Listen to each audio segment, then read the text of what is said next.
लिहाजा ए मुसलमानों, ए हिंदूज़, आप लोगों को खुश होना चाहिए कि आपको सबको एक करने के लिए मैं आ चुका हूँ। लिहाजा इंजील में जो ज़िक्र मौजूद है, हो सकता है बहुत ज़्यादा और भी ज़िक्र मौजूद था, लेकिन वो आज ख़ुद इंजील में यानी ओल्ड टेस्टामेंट में क़यामत का ज़िक्र गोल है, इब्लीस का ज़िक्र गोल है और फ़रिश्तों का ज़िक्र गोल है।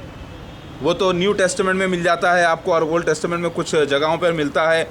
बहुत बाद आदम अलैहिस्सलाम और नूह अलैहिस्सलाम के बहुत बाद वो ज़िक्र मौजूद है। तो वो हिस्से कहाँ गए इंजील के, तौरात के, यानी ओल्ड टेस्टामेंट के वो हिस्से कहाँ गए जहाँ पर क़यामत का ज़िक्र मौजूद था। लिहाजा अल्लाह ताला ने फिर से कुरान को नाजिल किया आसमानी ज़बान में, यानी अरबी ज़बान में कुरान पाक को नाजिल किया। आवाज़ जिसको आती है उन्हें ऋषि कहते हैं।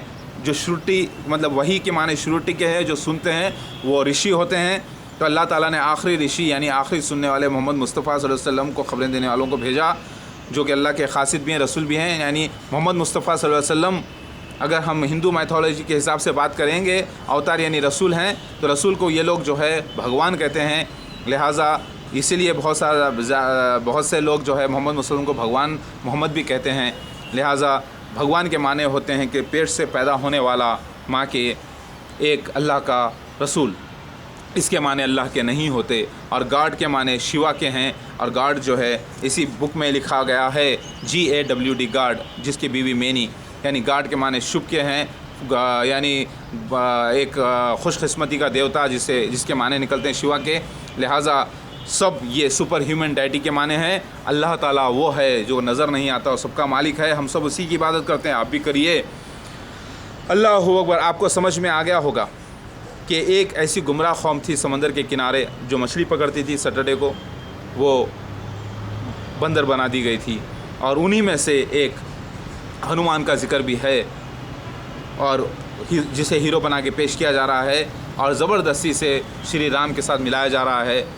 मुमकिन है एक ऐसी कौम रही है जो बाद में तौबा किए हो, वो उस वक्त कंडीशन क्या रहा पता नहीं, लेकिन ये वाक़या हुआ है।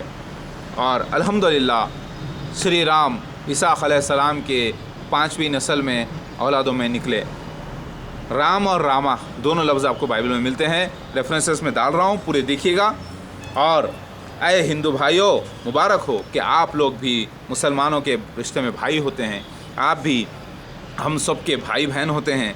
आप लोग भी इस्लाम में आ जाइए और अल्लाह ताला की इबादत करिए, और निर्गुणा ब्रह्मा निराकार की अरबी ज़बान में इबादत कीजिए, क्योंकि हम संस्कृत ज़बान में इबादत नहीं कर सकते, क्योंकि अल्लाह ने निर्गुणा ब्रह्मा ने ओम ने, जिसे आप ओम कहते हैं, उसी ने फिर से अरबी ज़बान को पसंद किया और उसने अरबी में ही इबादत करने का हुक्म दिया है, इसलिए हम अरबी में करते हैं। हम पिछली किताब संस्कृत पिछली ज़बान में नहीं कर सकते, क्योंकि अल्लाह यानी निर्गुणा ब्रह्मा ओम ने, जिसे आप ओम कहते हैं, शर्मा के ओम कहते हैं, उसी ने हमको ऑर्डर दिया है। लिहाजा जो कुरान पाक है वो नई वेद है, नई नॉलेज है जो आसमां से आई है, अल्लाह के पास से, निर्गुणा ब्रह्मा ओम के पास से, निराकार के पास से, जिसे आप ओम कहते हैं। लोग कहते हैं कि हम अपने बाप को अपने नाम से नहीं पुकारते।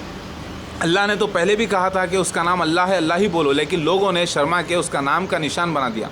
कहते हैं हम अपने सगे बाप को उसके नाम से नहीं पुकारते, बाबा कहते हैं, अब्बा कहते हैं, पिताजी कहते हैं, तो हम कैसे पुकारें अल्लाह को, इतने बड़े मालिक को, अपने इस गंदी ज़बान से। इसीलिए उन्होंने ओम उसका सिंबल लगा दिया, अल्लाह का, निर्गुणा ब्रह्मा कहा। लेकिन अल्लाह को अल्लाह ही के नाम से पुकारना चाहिए। मेरे भाई और बहनों, समझने की कोशिश करिए। अल्लाह के एक नामों में बासित भी है। बासित के माने हैं फैलाने वाला, फैलाने माने के माने ब्रह्मा, निर्गुणा ब्रह्मा, नज़र ना आने वाला, फैलाने वाला कायनात को, उसी का नाम है अल्लाह का। एक नामों में है बासित, जिसके माने ब्रह्मा के होते हैं। तो मेरे भाई और बहनों, समझने की कोशिश करिए। जिसको कंपैरेटिव नॉलेज नहीं है मज़हबों के बारे में, वो भी इस पॉइंट्स को गौर करें।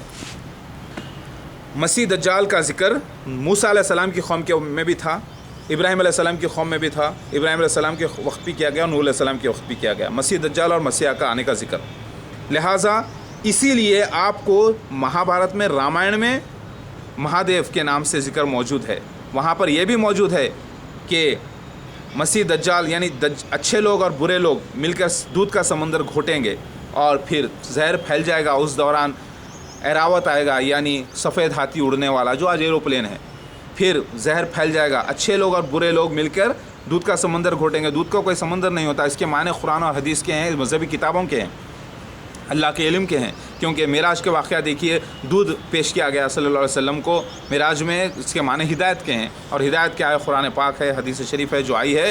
लिहाजा इसके अंदर महदी अलैहिस्सलाम का मसीहा का जिक्र मौजूद होगा और मसीह दज्जाल का जिक्र भी मौजूद होगा, लेकिन दज्जाल भी इसे घोटेंगे और बेस बनाएंगे विष्णु के थ्रोन को। विष्णु के थ्रोन मतलब आने वाला सेवियर, जिसके माने विष्णु के लिए गए हैं, यानी उसकी गद्दी को बेस बनाकर ईसा अलैहिस्सलाम टर्टल बन जाएंगे, यानी सेवियर के माने जीसस के लेते हैं, जो पनाह ले लेंगे कश्मीर में, बेस बनाकर घोटेंगे, लेकिन जहर फैल जाएगा, फिर महादेव आकर वो जहर पी जाएंगे अपनी वोकल कॉर्ड से, यानी आकर स्पीचेस करके सारे जहाँ के गुनाहों को ख़त्म कर देंगे। ये बशारत मूसा अलैहिस्सलाम के वक्त भी थी, यानी मूसा अलैहिस्सलाम के वक्त क़यामत का जिक्र भी मौजूद था, इब्लिस का जिक्र भी मौजूद था, और महदी अलैहिस्सलाम आने का जिक्र भी मौजूद था, मसीह दज्जाल आने का भी जिक्र मौजूद था, और इब्राहिम और मोहम्मद मुस्तफ़ा सल्लल्लाहु अलैहि वसल्लम आखिरी नबी आने का भी जिक्र मौजूद था। यही जिक्र इब्राहिम अलैहिस्सलाम के वक्त भी मौजूद था, यही जिक्र आपको नूह अलैहिस्सलाम के वक्त भी मौजूद था। लिहाजा कुछ हिस्सा घुमा दिया गया और कुछ हिस्सा कहीं पे भी घुमा, कहीं ना कहीं तो मिल ही जाता है। आज हिंदुस्तान में मिल गया। हिंदू कौम इब्राहिम अलैहिस्सलाम और नूह अलैहिस्सलाम और मूसा अलैहिस्सलाम की कौम मिली जुली कौम, जिसके अंदर जिसके कहानियों को लेकर झूठे लोगों ने, गलत लोगों ने रामायण और महाभारत की मन माने रचना कर दी और पेशगोइयों को भी मिला दिया गया और गुजरे हुए वाक़यात को भी मिला दिया गया और हक़ को नाहक़ के साथ मिलाकर पेश कर दिया गया। इसी में कन्फ्यूजन हो गया। आज अल्हम्दुलिल्लाह कन्फ्यूजन क्लियर हो रहा है।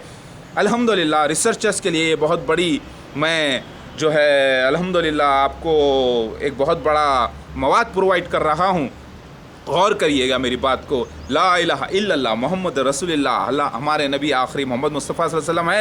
ऐ मुसलमान भाइयों, ऐ हिंदू भाइयों, खुश हो जाओ कि तुम्हारा महादेव महदी अलैहिस्सलाम आ चुका है और तुम सबको एक करके सतयुग कायम करेगा, यानी इस्लामी किंगडम कायम करेगा, यानी किंगडम ऑफ हेवन, यानी जन्नत वाला किंगडम। यानी ये दुनिया में भी जन्नत होगी और आखिरत में भी जन्नत। ये दुनिया में जन्नत मतलब टेम्परवरी, जन्नत के माने गार्डन के हैं। यहाँ पर भी हरियाली होगी, हर तरफ विजिटेशन हो जाएगा, बारिशें बहुत होगी। हदीस में आता है कि महदी अलैहिस्सलाम को अल्लाह बारिश बहुत देगा और हर तरफ खुशहाली होगी, हर आदमी अमीर होगा। फिर इसके बाद मरकर वो जन्नत में जाएगा जब मट्टी में से उठाया जाएगा। मेरे भाई और बहनों, हम सब एक है, कुल्लु उम्मतन वाहिदा, कुल्लु उम्मतिन वाहिदा। अल्लाह ने कहा कि बाज़ लोग फ़िरक़ों में बढ़ गए हैं, मुशरिक हो गए हैं, और अल्लाह बड़ा मेहरबान है, हिंदुस्तान में महदी अलैहिस्सलाम मसीहा को भेज दिया, क्योंकि हिंदुस्तान में सबसे ज़्यादा मजहबी लोग हैं। गोया कि वो भटके हुए हैं,